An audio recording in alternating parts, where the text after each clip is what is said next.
Job Fair sa Las Piñas aarangkada ngayong araw.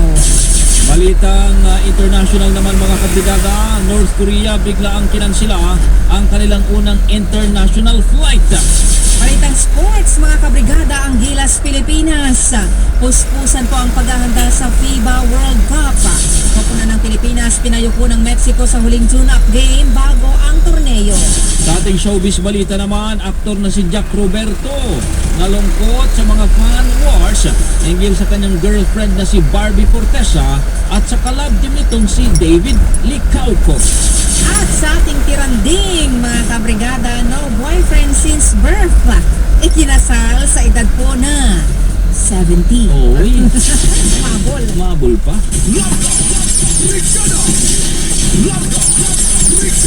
At mga kabrigada, eto na po sa detalye po ng ating mga balita ngayong umaga.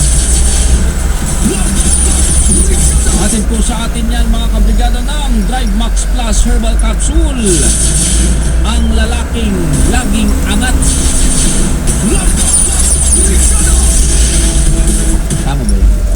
Umaangat yan. Kasi past tense na yun sa'yo eh. Lalaking laging umaangat. Eto naman mga kabrigada sa ating mga detalye po ng balita. Inaresto ng Malabon City Police ang dalawang Chinese national dahil sa pagkidnap ng isang Taiwanese national.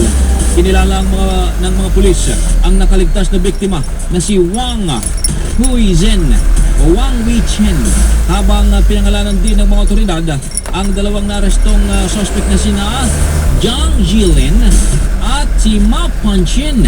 Ayon sa Malabon Police, natuntun nila ang lokasyon ni Wang sa pamamagitan po ng GPS matapos magsumbong ang isang lalaking Taiwanese national tungkol naman sa pagdukot sa biktima. Sa salaysay po ng biktima, dinala siyang nakapiling sa bahay ng mga sospek sa Malabon kung saan ginahasa pa ng dalawang beses.